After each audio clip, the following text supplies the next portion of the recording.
So the talk is about why the future matters in biology. It's kind of one of the central themes of it. But it's also a talk about the history of life on Earth and the importance of extinct lineages, and why it's not only that they existed and were important and preceded Luca, but also that the extinct lineages, although we can't see them directly through phylogenetic techniques, can actually be extremely important for understanding why things evolve the way they do. So the main conclusion is that lineages not only existed, but played a crucial role in the story of how life arose. I'm going to start in a slightly oblique place. It's a quote by Douglas Adams, who's a British novelist who wrote the Hitchhiker's Guide to the Galaxy series. And I'm quoting it only because it's just such an amazing turn of phrase, so it really gets across the point I want to make. So this is from the 5th book called Mostly Harmless. You open it up on the first page and it says, anything that happens, happens. So then you turn the page again and it says, anything that in happening causes something else to happen, causes something else to happen. And then you turn the page and it says, anything that in happening causes itself to happen again, happens again. Which I just think is amazing. I think this is great. So Douglas Adams said in an interview that he was thinking about evolution when he wrote this. Right? He wanted to take the logic of Darwin and distill it into a single sentence stated so clearly and obviously tautologically that nobody could possibly deny it. And I think it does that quite well. I think, we are organisms. If we successfully cause ourselves to happen again, we replicate, then we happen again. And it's a good description of the kind of basic logic of biology. So we could say it's the essence of evolution. But it's also interesting because it doesn't contain anything about biological specifics. There's nothing in here about replication or mutation or selection. It's just a true fact that's true of anything. If it does cause itself to happen again, it happens again. So we could say it's the essence of emergence, at least in one particular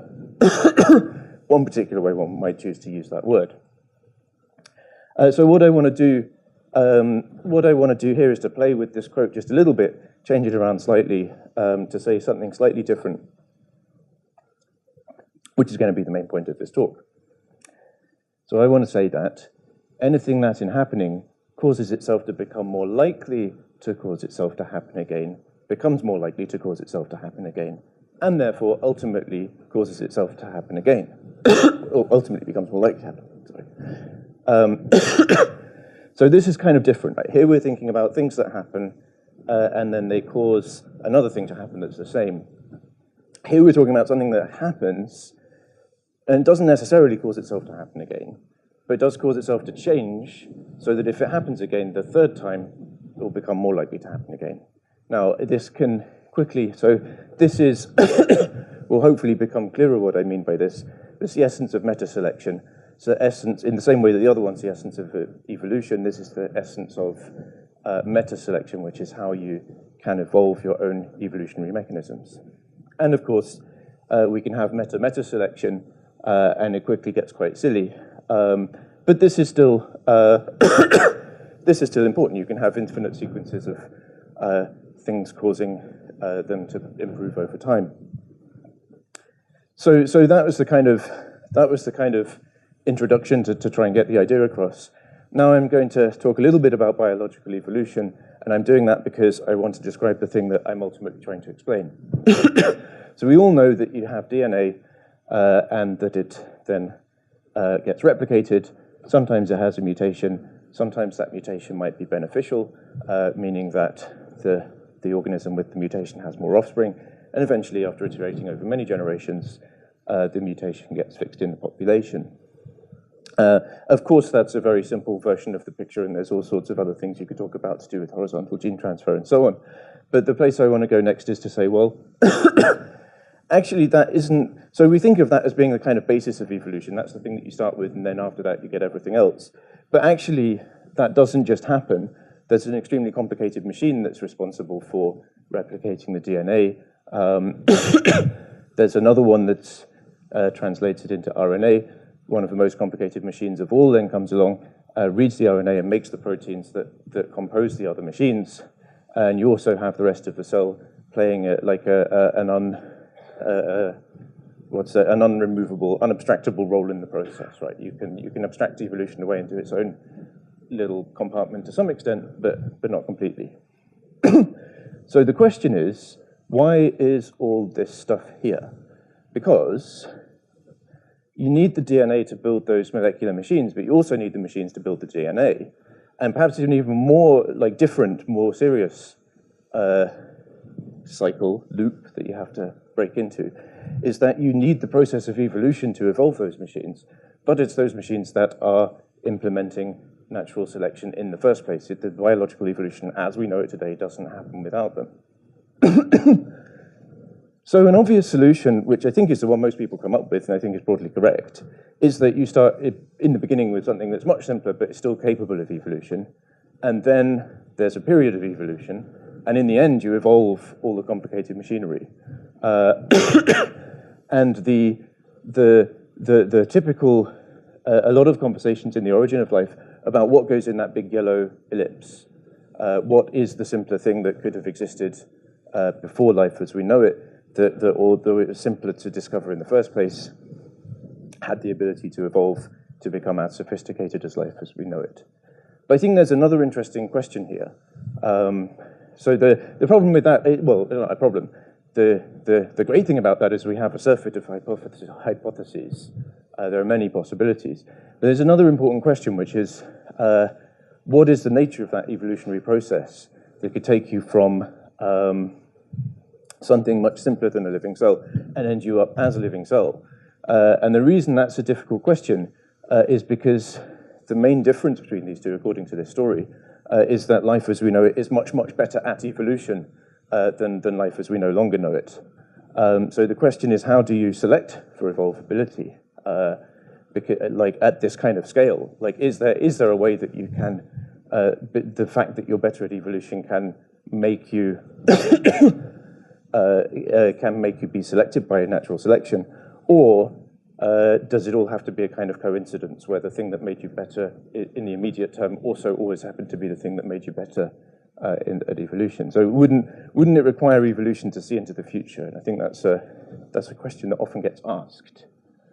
So of course there's an enormous literature on the evolution of evolvability. Well, I say of course, there is an enormous literature on the evolution of evolvability, which is, broadly speaking, a question of how evolution can change itself over time, and specifically how evolution can make itself better over time.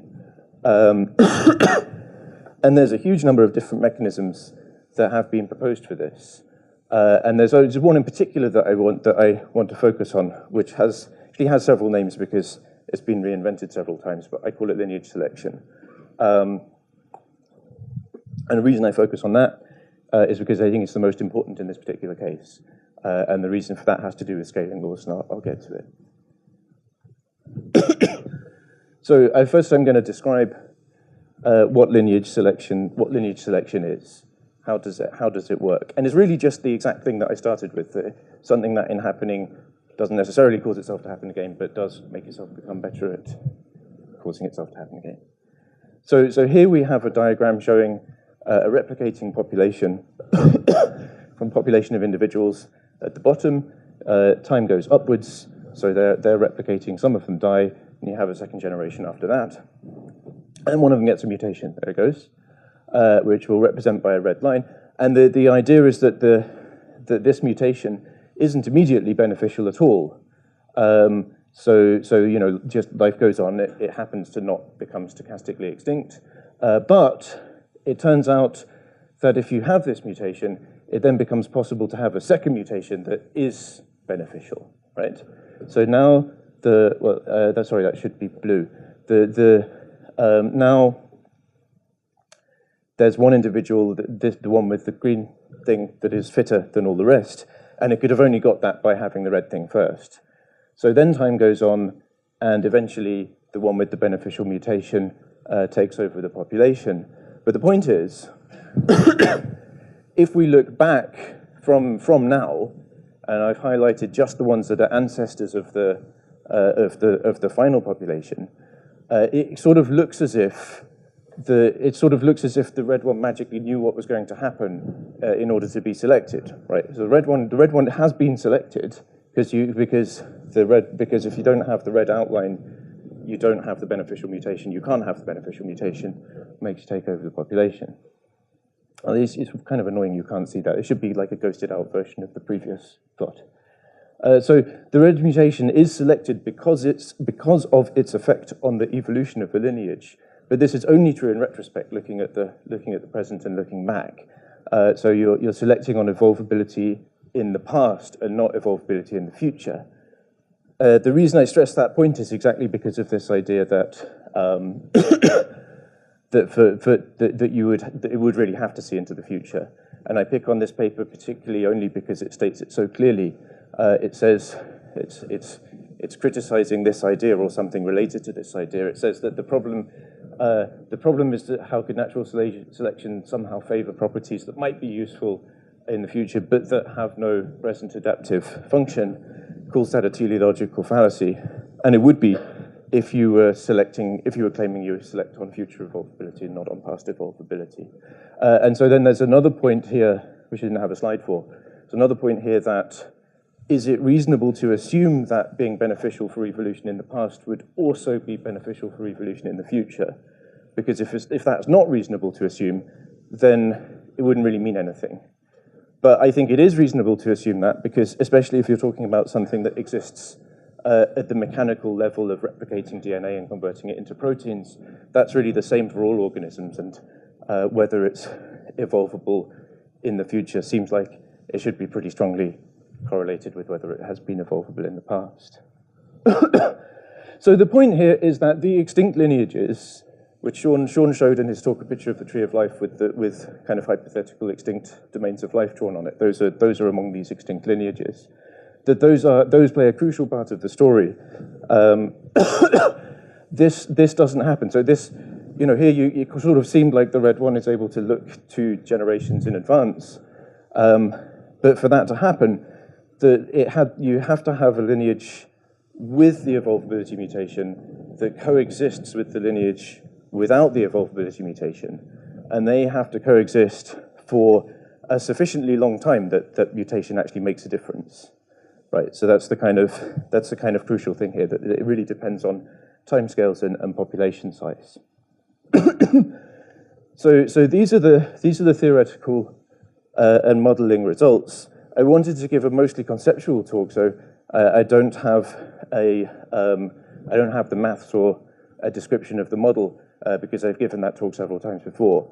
But the basic result is easy to understand.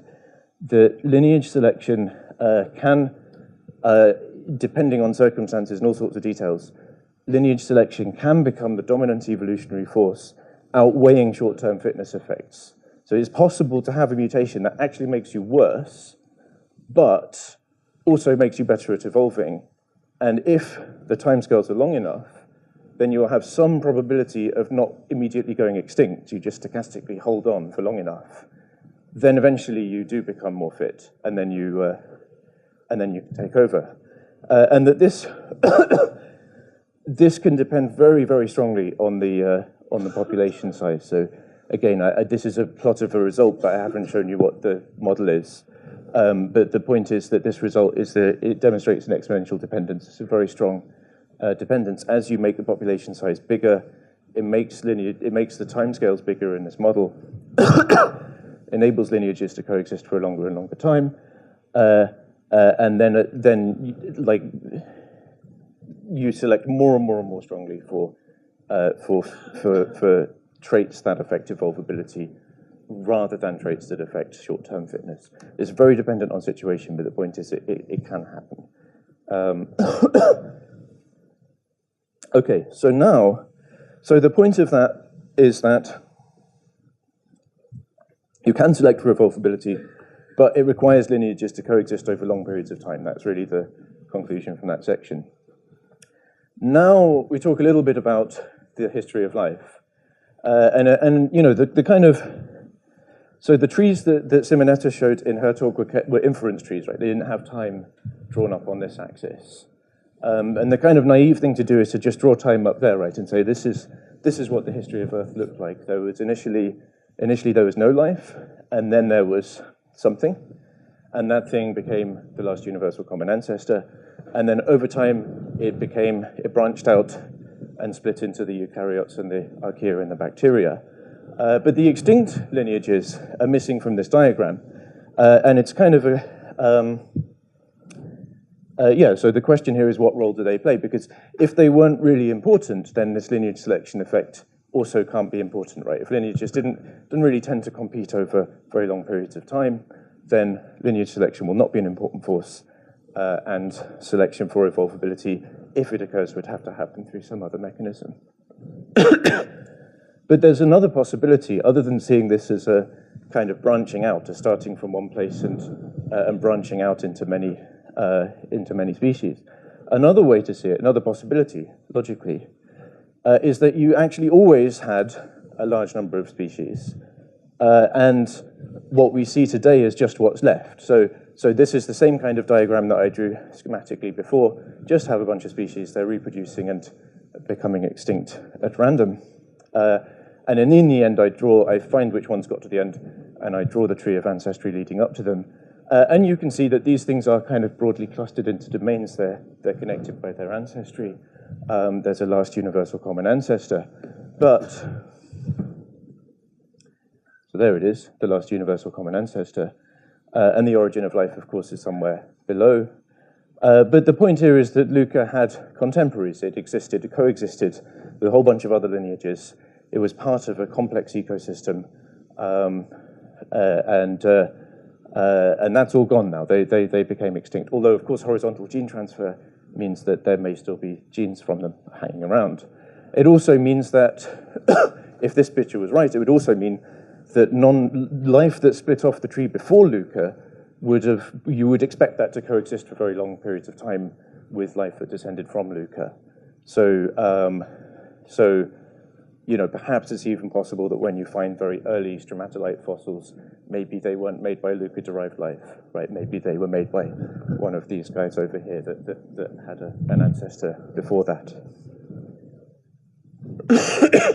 So if this picture is correct, then lineages compete over evolutionarily long timescales, and lineage selection can be an important evolutionary force. But whether it's correct or not is an empirical question, meaning that you can't get to it just by logic. You have to do some real work.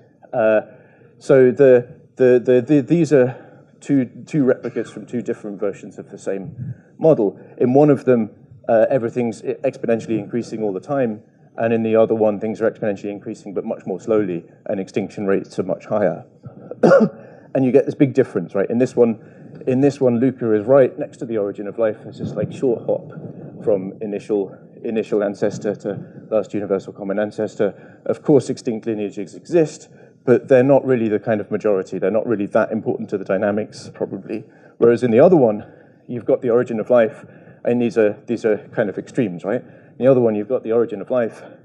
The last universal ancestor doesn't occur really until quite late in the process, and it coexists with non-Luca-derived life almost up until the very end in one of the replicates, but not the other. Luckily, somebody has very recently done the real work to determine which of these is really the case. So this is a very recent paper. It's from July, I think, last year. And what they say is this. So what they've done basically, here you can look at the black part is the tree, right? The black part is what you would get from doing phylogenetics. And if you just look at the black part, you can see over here that it has these very, very, very, very long periods where there are no branches. It's only once you get very near the end that it starts branching out. Whereas in this one, it starts branching straight away, so all the branches are kind of the same length all the way from the beginning up to the end.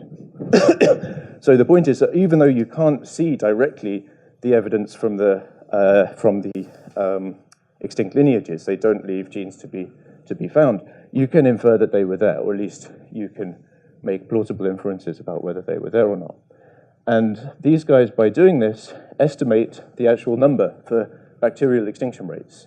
So they say it's 0.03 to 0.05 per lineage per million years.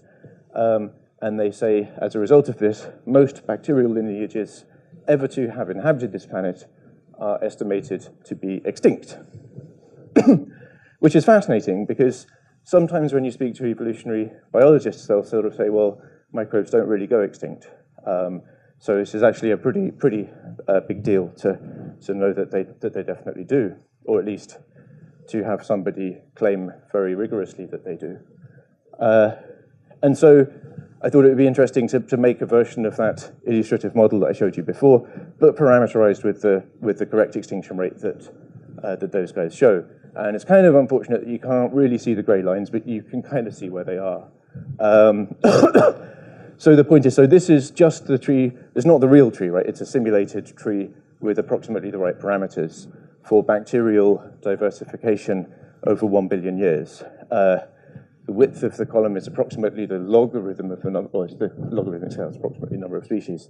So the number of species does dramatically increase, but you can see that most of the bacteria that were around 1 billion years ago were not ancestors of modern bacteria. They were just other lineages, so they went extinct eventually. And you often see, again, too bad you really can't see it, but there are things that branch off around here that don't go extinct until right up near the top. So they coexist with life as we now know it for the better part of 1 billion years. So the point is here, if microbial extinction rates really are this high, then the tree of life, or rather the history of life, I should say, because it's a different thing from the tree. The history of life is much more like a coalescence tree than it is like a radiation tree. In other words, it isn't, the story of life is not a story of a single thing branching out and eventually becoming everything that we see today. Is a story of a thing branching out and dying and branching out and dying and branching out and dying and eventually leaving us what we see today, but visiting all sorts of other strange and wonderful places along the way that are now lost to time. So for example, that would mean that we should probably think of the eukaryotes, the bacteria, and the archaea, not as the 3 domains of life, but as the 3 surviving domains of life, the 3 that are left after 4 billion years of extinctions. But it also means that at the largest scale, when you think of your population as being all life on Earth, it means that lineages do compete over billion-year timescales. Right? So you can have one lineage that happens to be better at adapting to new environments than another one, and they can coexist for billions of years, plenty long enough for that adaptability to make a difference and be selected for. So this opens the possibility that the genetic machinery that I described in the beginning of the talk, all that complicated machinery, there is a selective pressure that could cause you to evolve that, and it's really just the pressure to be better at evolution makes that a possibility.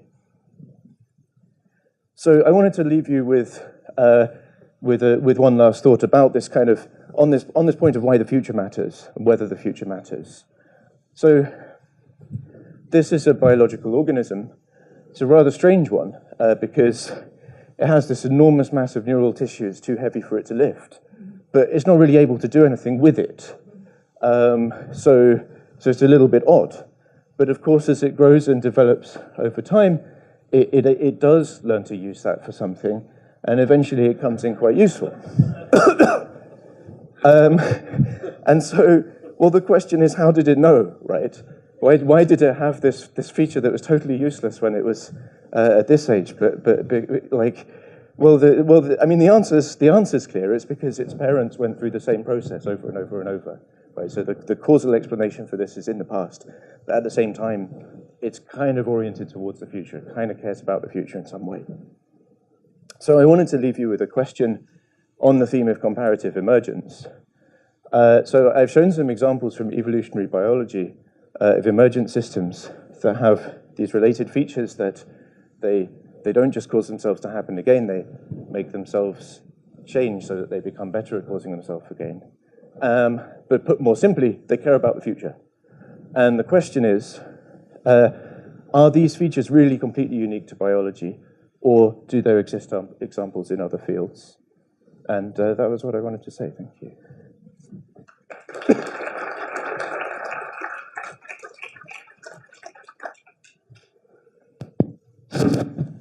Okay, thanks, Nathaniel, for the wonderful talk. Let's open it up for questions.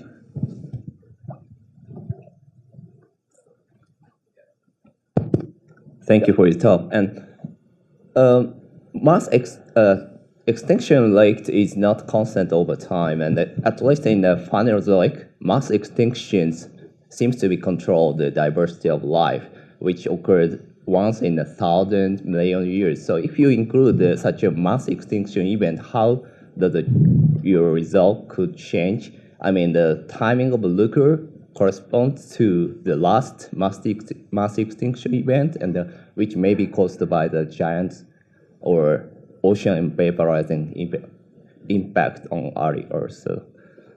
Yeah, I actually had a diagram for that I didn't include in the slides. But the thing is that the existence of mass extinctions will also change the structure of the tree that you observe.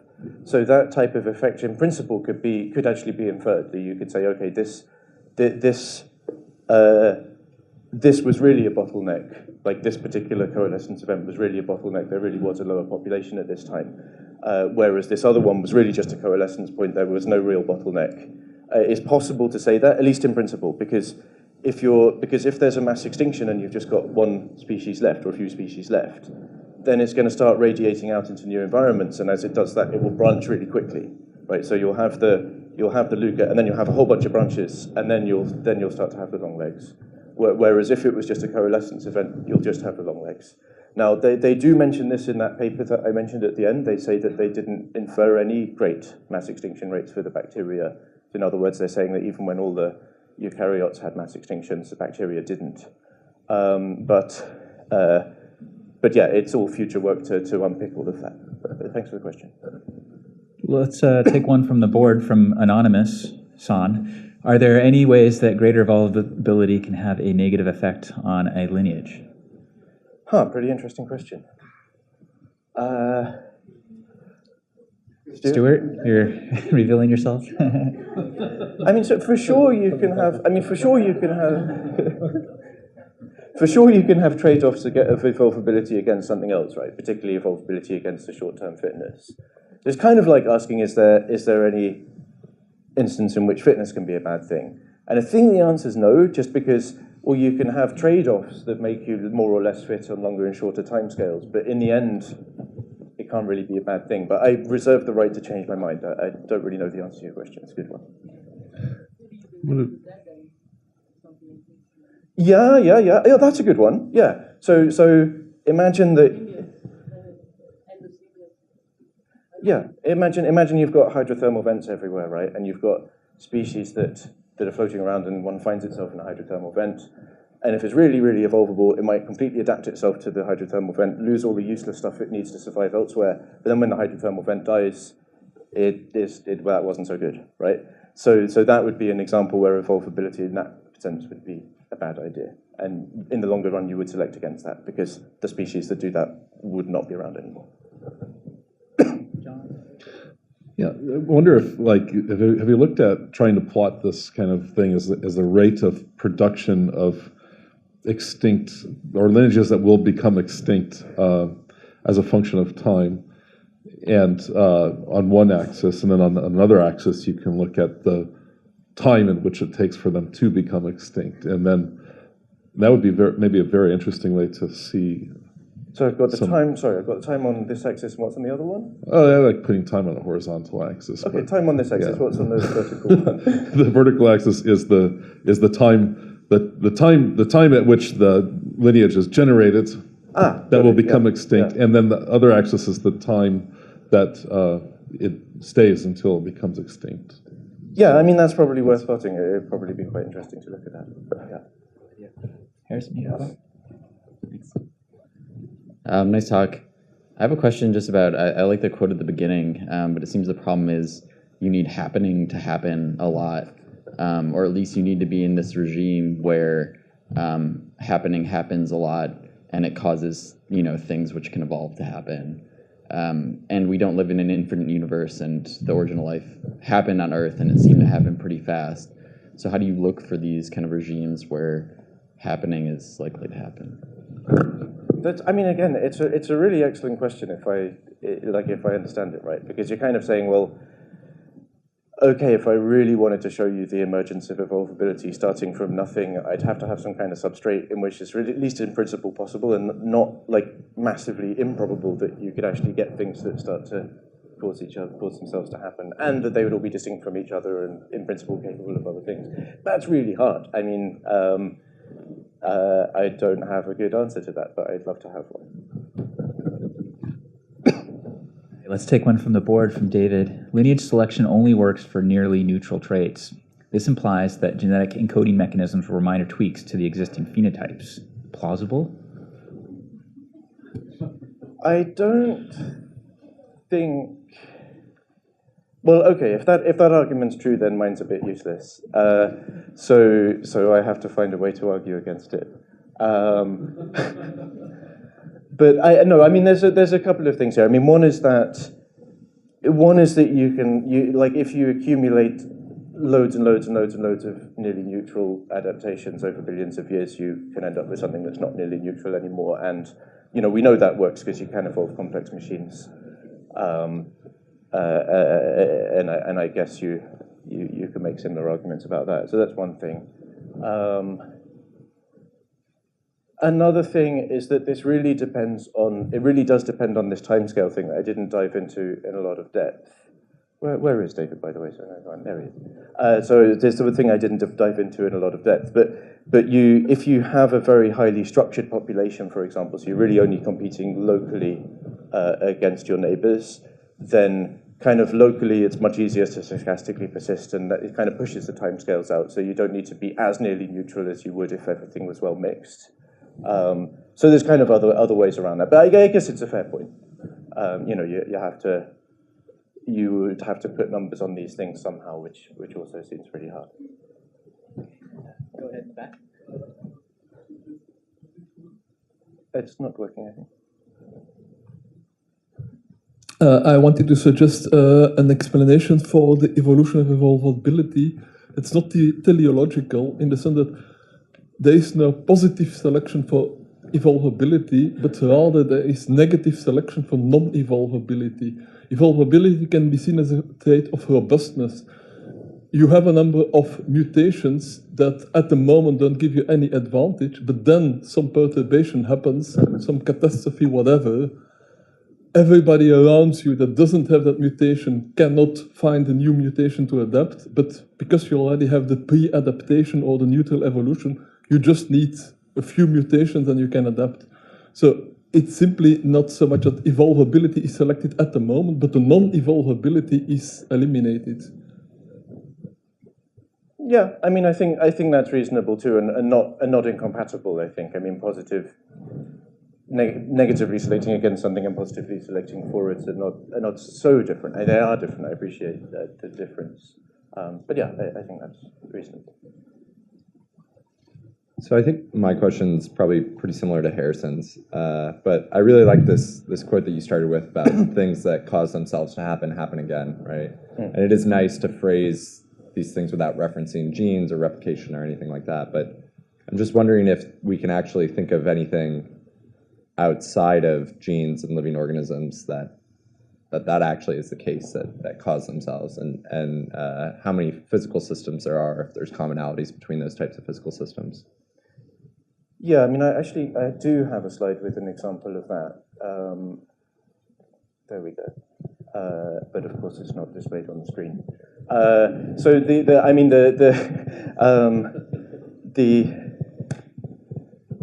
yeah, here we go. That's actually. Yeah, I know. It's just that it switched to my code instead of the presentation. I was going to switch it back as soon as it arrives. Anyway, this is a long build-up for something that's not that great. But it's the example is a hurricane, and it's going to be a photograph of a hurricane big storm system, and then here it goes. Well, we don't have the right-hand side, but that's okay. Oh, now we do. So okay, there you go. Picture of a hurricane. Okay, that question, does the future matter, isn't the point here. Now the slides don't work. Anyway, but the point is, okay, so this is in a sense, this is a thing that causes itself to happen, in the sense that in the sense that you have all of these different processes that, oh, now it's advancing. You have all of these different processes so you've got the condensation of water, which is releasing latent heat. That's causing warm air to rise. It's causing the convective motion to get converted into rotational motion by the Coriolis force. The warm air being at the top is causing radiation of heat into space and maintains the gradient. Once you take one of those away, for example, if the hurricane blows over land, you no longer have, like, you're missing part of the thing, and it all blows out. So, well, there's a point to be made here about autopoiesis as well, but